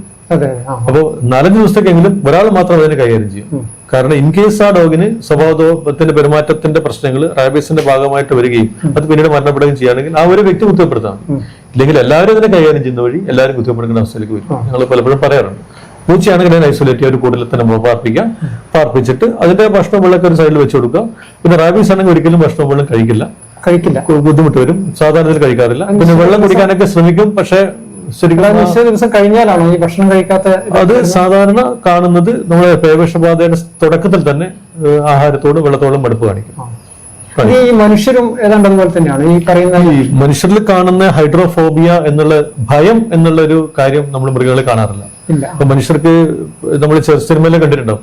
ഈ സിനിമയിലൊക്കെ ഈ വെള്ളത്തിന്റെ ഗ്ലാസ് ആളുടെ അടുത്ത് കൊണ്ടുവരും. അപ്പോൾ ആളിങ്ങനെ പേടിച്ച് ഒരു ഒച്ച ഉണ്ടാക്കുന്നത് പ്രത്യേക ശബ്ദത്തിൽ. ആ ഒരു ഭയം നമ്മൾ ഹൈഡ്രോഫോബിയ എന്ന് പറയും. മൃഗങ്ങളിൽ കാണാറില്ല. പക്ഷെ വെള്ളം കുടിക്കാൻ കുറച്ച് ബുദ്ധിമുട്ടായിരിക്കും. പാരാലിസിസ് ഒന്നുകൊണ്ട് തൊണ്ടയുടെ പേശികളൊക്കെ തളർന്നിരിക്കും. അത് ഒരുപോലെ തന്നെയാണ്. വെള്ളം അത് കുടിക്കാൻ ശ്രമിക്കും, പക്ഷെ വെള്ളം ശരീരത്തിൽ അകത്തോട്ട് ഇറക്കാൻ പറ്റില്ല. വയലന്റ് ആവുന്നതൊക്കെ വയലന്റ് ആവുന്നത് എന്ന് പറയുന്നത് പിന്നെ മനുഷ്യരിലും ഒരു സ്റ്റേജിൽ കാണിക്കുന്ന ഒരു കാര്യം തന്നെയാണ്. പക്ഷെ അത് ഇടക്കിടക്ക് ബോധത്തിലേക്ക് വരികയും ഇടക്കിടക്ക് വയലൻസിലേക്ക് വരികയും ചെയ്യും. മാറി വരും. നായ്ക്കളും അങ്ങനെയാണ്. ഇപ്പം ഭ്രാന്തുള്ള നായ ഓടിപ്പോയി കുറെ എണ്ണത്തിന് കടിക്കും, പിന്നെ എവിടെയെങ്കിലും നടന്നു കിടക്കും, പിന്നെ വീണ്ടും എഴുന്നേക്കും, കുറച്ച് പോയി കടിക്കും, പിന്നെ തിരിച്ച് എവിടെയെങ്കിലും പോയി കിടക്കും. ഇങ്ങനെയാണ് നായ്ക്കൾക്ക് സംഭവിക്കുന്നത്. മാക്സിമം ഒരു 7 ദിവസമൊക്കെയാണ് ഇത് ജീവിച്ചിരിക്കുന്നത്. ഈ രോഗലക്ഷണം തുടങ്ങി റാബിസ് വൈറസ് വന്ന പട്ടിയൊക്കെ മൃഗങ്ങളൊക്കെ രക്ഷപ്പെടുത്തിയിട്ട് ഇല്ല. റാബീസ് വൈറസ് വന്നു കഴിഞ്ഞാൽ നമുക്ക് നിലവിൽ ചികിത്സയില്ല. മനുഷ്യരുണ്ടല്ലോ അല്ലെ? മനുഷ്യനും എന്റെ അറിവിൽപ്പെട്ടിടത്തോളം പിന്നെ പൂർണ്ണമായിട്ട് സ്ഥിരീകരിക്കപ്പെടാവുന്ന റാബീസുകളൊന്നും വന്നിട്ട് രക്ഷപ്പെട്ടതായിട്ട് എത്തിക്കഴിഞ്ഞാൽ രക്ഷപ്പെടാറില്ല. റാബീസ് അങ്ങനെ ഇതുവരെ റാബീസ് വൈറസിനെ നിർവീര്യമാക്കാനുള്ള മരുന്നുകളൊന്നും അലോപ്പതിയിൽ കണ്ടുപിടിച്ചിട്ടില്ല. പക്ഷെ ഇത് അങ്ങേയറ്റത്ത് എത്താതിരിക്കാനുള്ള നമുക്ക് ചെയ്യാവുന്ന കാര്യങ്ങൾ മുറിവ് കഴുകുക, വാക്സിനേഷൻ കൃത്യമായിട്ട് എടുക്കുക, സീറം കുത്തിവയ്പ്പൊക്കെ ഓരോ കാറ്റഗറി അനുസരിച്ചിട്ട് ഡോക്ടർമാർ പറയുന്നത് പോലെ കൃത്യമായിട്ട്. അതുകൊണ്ട് തന്നെ എക്സ്ട്രീം ലെവലിലെത്തി ലക്ഷണങ്ങൾ തുടങ്ങിയാൽ, അതായത് ലക്ഷണങ്ങൾ തുടങ്ങിയാൽ പിന്നെ ഒരു ചികിത്സയും അങ്ങനെ എത്തുന്നത് വളരെ കുറവാണല്ലേ? ഇത്രയും നമുക്ക് തടയാൻ പറ്റും. ഉദാഹരണത്തിന് രക്തം വഴി പകരുന്ന ഒരു വൈറസ് ആണെങ്കിൽ നമുക്ക് തടയാൻ സാധിക്കില്ല. നമ്മൾ പാമ്പ് കടി ആലോചിച്ച് നോക്കുക. നമ്മൾ പാമ്പ് കടിച്ചാൽ പിന്നെ നമുക്ക് ഇമ്മീഡിയറ്റ്ലി ആന്റിബയോട്ടിക് കുത്തിവെക്കല്ലാതെ വേറെ വഴിയില്ല. പക്ഷെ ഇതിന് നമുക്ക് കടിയേറ്റ മുറിവ് നമ്മൾ കഴുകുന്ന വഴി തന്നെ നമുക്ക് 90% ഈ വൈറസുകൾ നശിപ്പിക്കാൻ വേണ്ടി സാധിക്കുന്നുണ്ട്. അതെ. അതുകൊണ്ട് ഈ പ്രതിരോധ മാർഗങ്ങൾ കൃത്യമായിട്ട് അവലംബിക്കുകയാണെങ്കിൽ നമുക്ക് നല്ല രീതിയിൽ റാബീസിനെ നമുക്ക് തടഞ്ഞു നിർത്താൻ പറ്റും. ഏറ്റവും വലിയൊരു അഡ്വാൻറ്റേജ് എന്ന് പറയുന്നത് വളരെ സാവധാനം മാത്രമേ നമ്മുടെ ഈ ഞരമ്പുകൾ വഴി, നാഡികൾ വഴി, നെർവസ് സിസ്റ്റം വഴി ഈ വൈറസ് മൃഗത്തിനായാലും മനുഷ്യനായാലും. അതെ. സാർ നേരത്തെ സൂചിപ്പിച്ചല്ലോ, കുട്ടികൾ ചിലപ്പോൾ ഇത് പറയില്ല, പേടിയുണ്ട്, പറയില്ല, അപ്പൊ ഇത് കഴുകാൻ പറ്റില്ല, കുറച്ച് ദിവസം കഴിയുമ്പോഴത്തേക്ക് ഇതിങ്ങനെ വ്യാപിച്ചിട്ടുണ്ടാകുന്നൊക്കെ അങ്ങനെയുള്ള ചില അനുഭവങ്ങളൊക്കെ സാർ? തീർച്ചയായിട്ടും ഉണ്ട്. ഇത് വളരെ വർഷങ്ങളായിട്ട് ഞങ്ങളുടെ ഇന്ത്യൻ വെറ്ററിനറി അസോസിയേഷൻ, ഡോക്ടർമാരുടെ അസോസിയേഷൻ ഈ കാര്യത്തിൽ ഒരുപാട് കാര്യങ്ങൾ ചെയ്യുന്നുണ്ട്. ഇപ്പൊ ഈ കഴിഞ്ഞ 1-2 വർഷമായിട്ട് ഞങ്ങൾ സ്കൂളുകൾ കേന്ദ്രീകരിച്ചിട്ട് ബോധവൽക്കരണ സെമിനാറുകൾ നടത്തിക്കൊണ്ടിരിക്കുകയാണ്.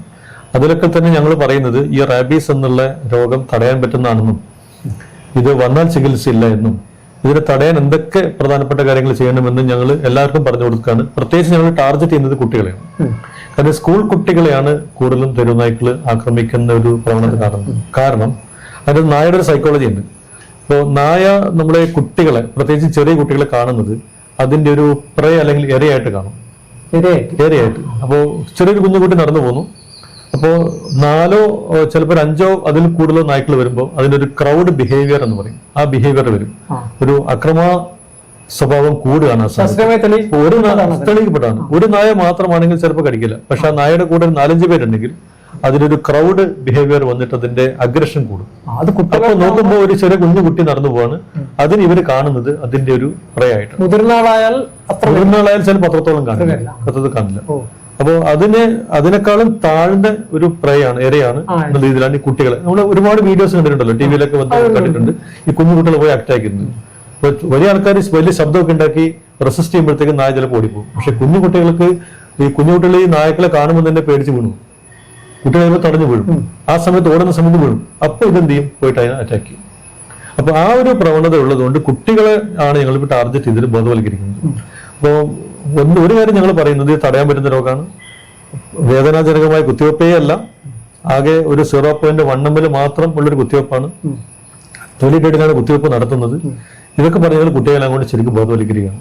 പിന്നെ അതുകൊണ്ട് തന്നെ പല സമയത്തും കുട്ടികൾക്ക് പറ്റുന്നൊരു പ്രശ്നം, ഈ കടി കിട്ടിക്കഴിഞ്ഞാൽ കുട്ടികൾ വീട്ടിൽ പറയില്ല.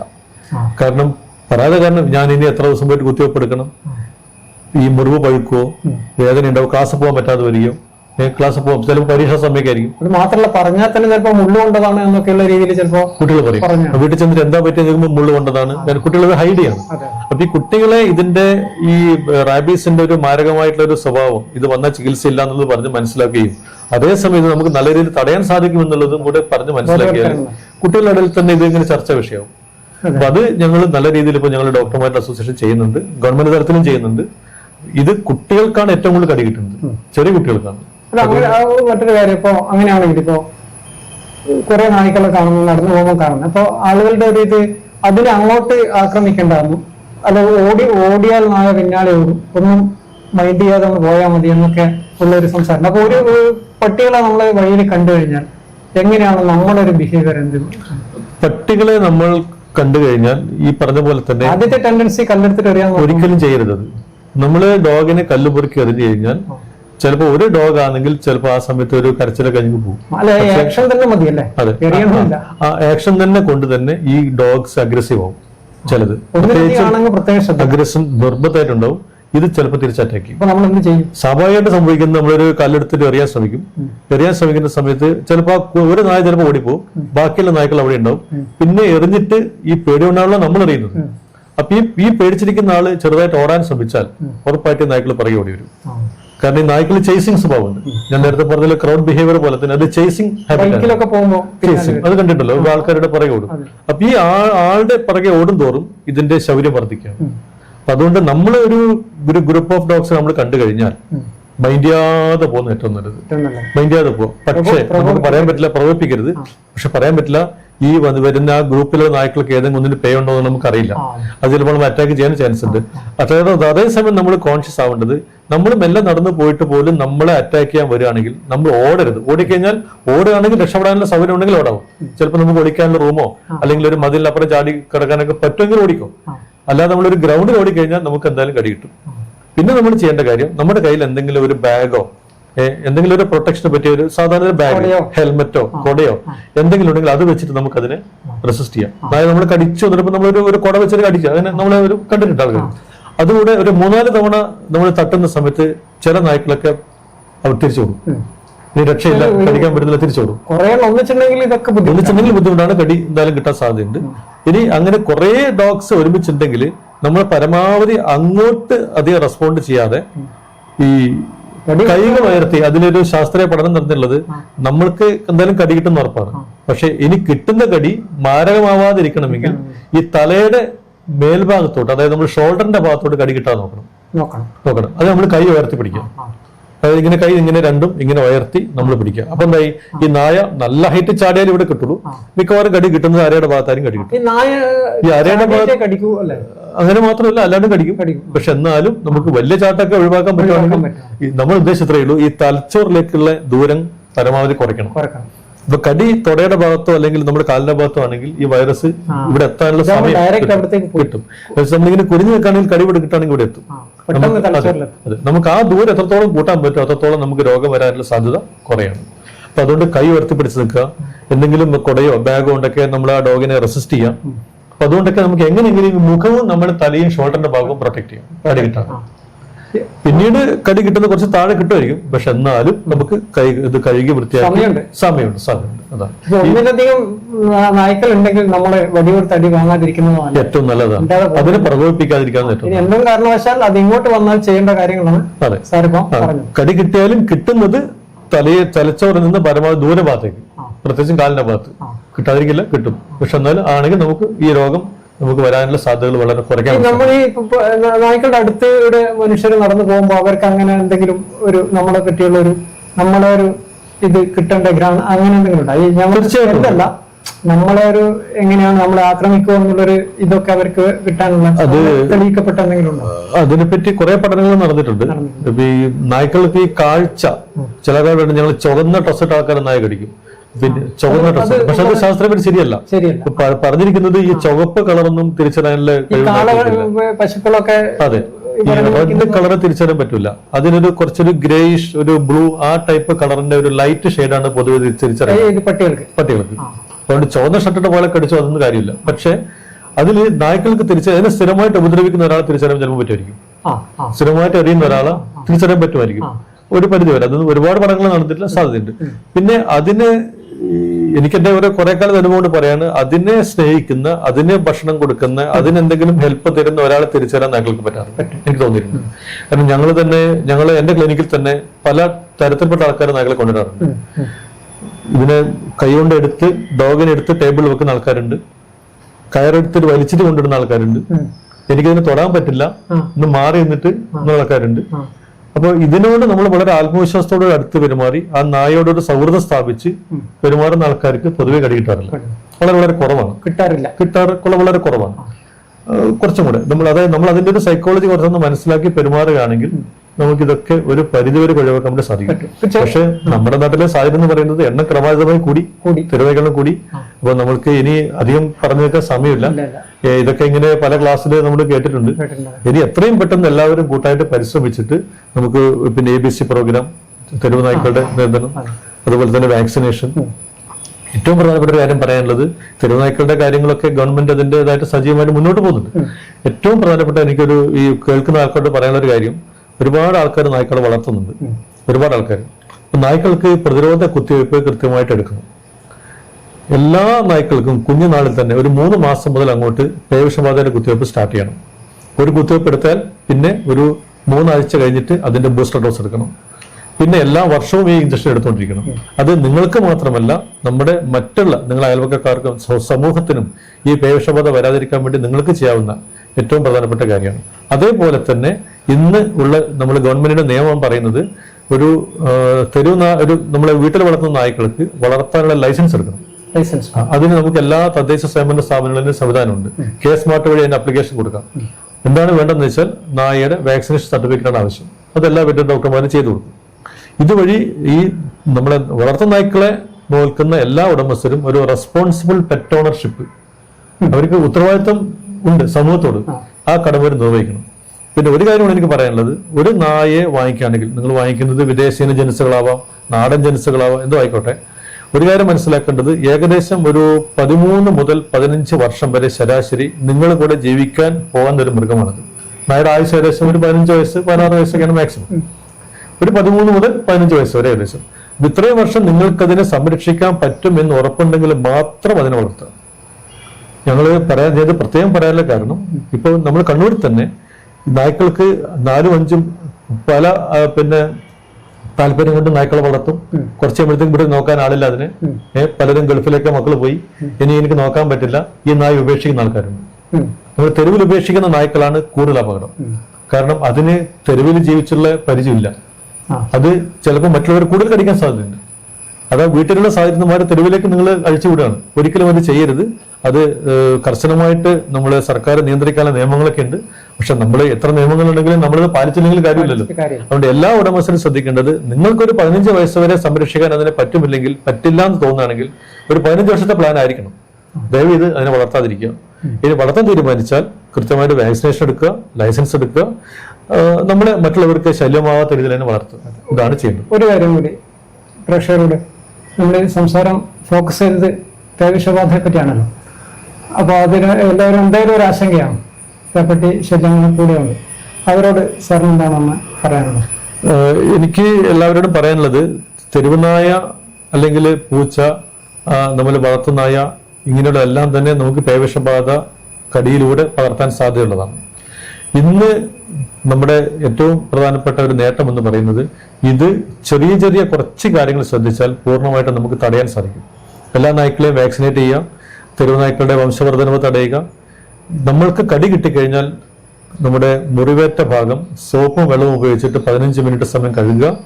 തൊട്ടടുത്തുള്ള ആശുപത്രിയിൽ പോയിട്ട് ഡോക്ടർ നിർദ്ദേശപ്രകാരം വാക്സിനേഷനും അതുപോലെ സീറം കുത്തിവയ്പ്പും നടത്തുക. അതെല്ലാം ഡോക്ടർമാരുടെ കാര്യങ്ങൾ നിങ്ങൾക്ക് പറഞ്ഞുതരും. അങ്ങനത്തെ വഴി നമ്മൾക്ക് ഈ ഭീഷണി, തെരുവുനായ കടിച്ചുള്ള ഈ പേവിഷബാധ എന്നുള്ള ഭീഷണി ഒരു പരിധിവരെ തടയാൻ വേണ്ടി സാധിക്കും. സാർ 2 വർഷം ആഫ്രിക്കയില്, പിന്നെ UAE സർക്കാർ സർവീസിൽ, അവിടെ ഈ ഡിപ്പാർട്ട്മെന്റിലായിരുന്നല്ലോ വർക്ക് ചെയ്തിരുന്നത്. അതെ, ഇതേ ഡിപ്പാർട്ട്മെന്റ്. അതെ. അപ്പൊ നമ്മുടെ ഈ ഇവിടുത്തെ കാര്യം അവിടുത്തേതായിട്ട് താരതമ്യം ചെയ്യുമ്പോൾ എങ്ങനെയാണ്? ഞാൻ 2010 വരെ കണ്ണൂർ ജില്ലാ വെറ്ററിനറി കേന്ദ്രത്തിൽ ജോലി ചെയ്തിരുന്നു. അവിടെ നിന്നാണ് പിന്നെ ലീവ് എടുത്തിട്ട് ആദ്യമായിട്ട് പോയത് എറിത്രിയ, നോർത്ത് ഈസ്റ്റ് ആഫ്രിക്കയിലാണ്. അവിടെ വെറ്ററിനറി കോളേജിലെ അസിസ്റ്റന്റ് പ്രൊഫസറായിട്ട് സർജറി ഡിപ്പാർട്ട്മെന്റിലാണ് 2 വർഷം ജോലി ചെയ്തത്. അവിടെ ഈ തെരുവ് നായ്ക്കളുണ്ട്, പക്ഷെ നല്ല രീതിയിൽ വന്ധ്യംകരണ ശസ്ത്രക്രിയകളും വാക്സിനേഷനും ചെയ്യുന്നുണ്ട്. പക്ഷെ ആ രാജ്യത്തെ ജനസംഖ്യ കുറവാണ്. നമ്മുടെ നാട്ടിലെ പോലെയുള്ള ഇത്രയും പോപ്പുലേഷൻ അവിടെ ഫേസ് ചെയ്തിട്ടുണ്ട്. നിയമങ്ങൾ കർശനമായിട്ട് നടപ്പിലാക്കണം, കർശനമാണ് അവിടെ. അതിന് ആരെങ്കിലും നിയമങ്ങൾ അനുസരിച്ചില്ലെങ്കിൽ കർശനമായ ശിക്ഷ തന്നെ ഉറപ്പുവരുന്നുണ്ട്.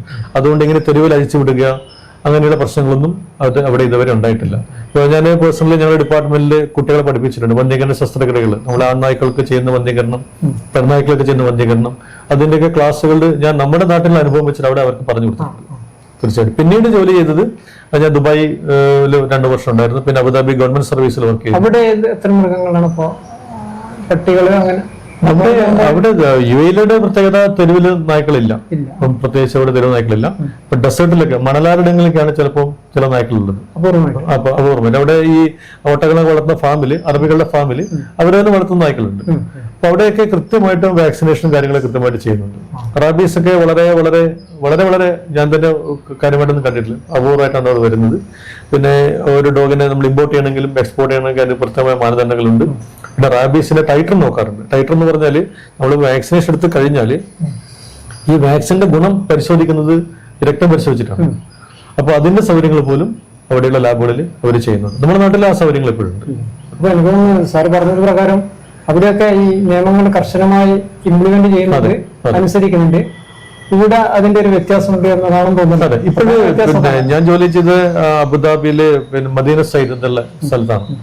അപ്പൊ അവിടെ ഈ പൂച്ചകളെ നായ്ക്കളൊക്കെ തെരുവിൽ നമ്മൾ കണ്ടു കഴിഞ്ഞാൽ എമർജൻസി നമ്പർ ഉണ്ട് ഗവൺമെന്റ്. ആ നമ്പർ വിളിച്ചാൽ അവരുടെ തന്നെ വണ്ടി വന്ന് അതിനെ ലിഫ്റ്റ് ചെയ്ത് കൊണ്ടുപോയി ABC പ്രോഗ്രാം ചെയ്ത് അതിനവര് ഷെൽട്ടർ ചെയ്യും. ഒരിക്കലും ഈ ഇതിനെ നമ്മൾ തെരുവിൽ കാണാൻ സാധിക്കില്ല. ഇപ്പൊ നമ്മുടെ നാട്ടിൽ ഒരുപാട് ആൾക്കാർ ഈ ജോലി ചെയ്യുന്നുണ്ട്. സാധാരണ ഇതിൽ അങ്ങനെ കാണില്ല. ഡെസേർട്ടിൽ മാത്രമാണ് കാണാറുള്ളത്. ഡെസേർട്ടിൽ വളരുന്ന ചില നായ്ക്കളാണ്. അല്ലാതെ നമ്മളൊരു ടൗണിലോ സിറ്റിയിലോ ഒന്നും തന്നെ നമ്മൾ ഇതിനെ കാണാറില്ല. തീർച്ചയായിട്ടും നമ്മൾ നിയന്ത്രിക്കേണ്ടത് തന്നെയാണ്. നമ്മൾ ഈ പരിപാടി കണ്ടു കഴിഞ്ഞാൽ പലർക്കും സംശയങ്ങൾ ചിലപ്പോൾ കൂടും, കുറച്ചുകൂടി ക്ലിയർ ആവാനുണ്ടാവും, പുതിയ സംശയങ്ങൾ ഉണ്ടാവും. അങ്ങനെയുള്ളവർ സാറിനെ ബന്ധപ്പെട്ട് കഴിഞ്ഞാൽ അവർക്ക് ആ സംശയ നിവാരണം ചെയ്തു കൊടുക്കാൻ സൗകര്യം ഉണ്ടാവും? തീർച്ചയായിട്ടും. എന്റെ ക്ലിനിക്കിന്റെ ഡ്യൂട്ടി സമയം രാവിലെ 9 മുതൽ 5 മണി വരെയാണ്. ക്ലിനിക്ക് ഇവിടെ തന്നെ പള്ളിക്കുന്നിൽ തന്നെ, പള്ളിക്കുന്നിൽ. അപ്പോൾ അതിന്റെ ഇടയ്ക്ക് കേസ് അറ്റൻഡ് ചെയ്യുന്നതിന്റെ ഇടയ്ക്കുള്ള സമയങ്ങളിലൊക്കെ ഞാൻ എല്ലാ ഫോണുകളും അറ്റൻഡ് ചെയ്യാറുണ്ട്. ഇനി ഈവനിങ് ടൈമിലും വിളിക്കാം. ഞാൻ അവൈലബിൾ ആണെങ്കിൽ തീർച്ചയായിട്ടും ഞാൻ ഫോൺ വഴി ആൾക്കാർക്കുള്ള സംശയങ്ങൾ തീർത്തു കൊടുക്കാറുണ്ട്. ഞാൻ റിട്ടയർ ചെയ്തത് കണ്ണൂർ ജില്ലാ വെറ്ററിനറി കേന്ദ്രത്തിൽ നിന്ന് ചീഫ് വെറ്ററിനറി ഓഫീസറുടെ പോസ്റ്റ് നിന്ന് റിട്ടയർ ചെയ്തത്. 1991 ഞാൻ സർവീസ് പ്രവേശിക്കുന്നത്. ഏകദേശം ഒരു 20 വർഷത്തോളം കണ്ണൂരിന്റെ പല ഭാഗത്ത് ജോലി ചെയ്തിട്ട് എന്റെ സ്വദേശം നടുവിലാണ്. ഞാൻ ചെങ്ങളായി, കുടിയാൻമല, ചെമ്പേരി, തളിപ്പറമ്പ്, പാപ്പനശ്ശേരി ഇവിടങ്ങളിലൊക്കെ ഞാൻ ജോലി ചെയ്തിട്ടുണ്ട്. ഇപ്പൊ 2010 കണ്ണൂർ ജില്ലാ വെറ്ററിനറി കേന്ദ്രത്തിൽ ജോലി ചെയ്യുന്ന സമയത്താണ് ഞാൻ ലീവ് എടുത്തിട്ട് ആഫ്രിക്കയിൽ പോകുന്നത്. തുടർന്ന് UAE വർക്ക് ചെയ്തു. തിരിച്ച് റിട്ടയർമെന്റിന് മുന്നേ വന്ന് ജോയിൻ ചെയ്തിട്ട് ഇവിടെ നിന്നാണ് റിട്ടയർ ചെയ്യുന്നത്. റിട്ടയർമെന്റിന് ശേഷം ഈ രംഗത്ത് സജീവമായിട്ടുണ്ട്. ഞാൻ റിട്ടയർമെന്റ് കഴിഞ്ഞ് ഒരാഴ്ചക്കകം തന്നെ പുതിയ ക്ലിനിക്ക് സ്റ്റാർട്ട് ചെയ്തു. ഇപ്പൊ കണ്ണൂര് പിന്നെ ടൗണിൽ തന്നെ ഒരു വെറ്ററിനറി ക്ലിനിക്ക്, പെറ്റ് ക്ലിനിക്കും അത്യാവശ്യം എല്ലാ ചികിത്സാ സൗകര്യങ്ങളും ശസ്ത്രക്രിയ സൗകര്യങ്ങളുള്ള ക്ലിനിക്ക് നടന്നു. ഇപ്പോ ഒരു സർജറി കഴിഞ്ഞ ഉടനെയാണ് സാറ് സർജറിക്ക് പോകാനുണ്ട്. ഒരു 4 മണിക്കൊരു പെണ്ണായിട്ട് ഒരു വന്ധ്യംകരണം, ഒരു ഓപ്പറേഷൻ ചെയ്യാനുണ്ട്. ഇപ്പൊ സ്റ്റാർട്ട് ചെയ്യാൻ വേണ്ടി പോവാണ്. കുടുംബം? എന്റെ ഭാര്യ ഡോക്ടർ അജിത, അവരിപ്പം കണ്ണൂരിൽ തന്നെ നമ്മുടെ കക്കാടുള്ള ലൈഫ് സ്റ്റോക്ക് മാനേജ്മെന്റ് ട്രെയിനിങ് സെന്ററിന്റെ പ്രിൻസിപ്പലാണ്. 2 പെൺമക്കളാണ്. മൂത്ത മകള് ഡബ്ലിൻ അയർലൻഡിൽ അവിടെ ജോലി ചെയ്യാണ്. കല്യാണം കഴിഞ്ഞ പേര് പൂജ. അവള് ബേസിക് പ്രൊഫഷൻ എഞ്ചിനീയറിംഗ് ആണ്.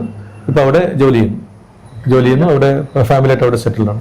2ാമത്തെ മകള് പുണ്യ, അവള് MBBS ഇപ്പോൾ ഹൗസ് സർജൻസി ചെയ്യുന്നു, കൊടക് മെഡിക്കൽ കോളേജ്, മടിക്കേരി. ഇത്രയും നേരം വളരെ വിശദമായി ഇന്നത്തെ ഈ ഒരു സാഹചര്യത്തിന് ആളുകൾ മനസ്സിലാക്കേണ്ട കാര്യങ്ങൾ പറഞ്ഞു തന്നതിന് വളരെയധികം താങ്ക് യു. എല്ലാവർക്കും നന്ദി. പ്രിയപ്പെട്ട പ്രേക്ഷകരെ, തെരുവുനായ ശല്യവും പേപ്പട്ടി ശല്യവും ഒക്കെ വർദ്ധിച്ചു വരുന്ന ഒരു പശ്ചാത്തലത്തിലാണ് നാട്ടകം ഈ വിഷയം ചർച്ച ചെയ്തത്. ഇന്നത്തെ ഈ വിഷയത്തിൽ നമുക്ക് കിട്ടിയ വ്യക്തി ഈ രംഗത്ത് വളരെയധികം അനുഭവ സമ്പത്തുള്ള ഡോക്ടർ ജയമോഹൻ ആണ്. സാർ വളരെ വ്യക്തമായി സാധാരണക്കാർക്ക് തോന്നുന്ന എല്ലാ സംശയങ്ങൾക്കും മറുപടി പറഞ്ഞിട്ടുണ്ട്. ഇനി എന്തെങ്കിലും സംശയങ്ങളുണ്ടെങ്കിൽ സാറിനെ ബന്ധപ്പെടാമെന്ന് പറഞ്ഞിട്ടുണ്ട്. ആ ഫോൺ നമ്പർ സ്ക്രീനിൽ നിങ്ങൾക്ക് കാണാവുന്നതാണ്. ഇതോടെ ഇന്നത്തെ നാട്ടകം സമാപിക്കുന്നു. പുതിയ വിഷയങ്ങളുമായി വീണ്ടും കാണാം.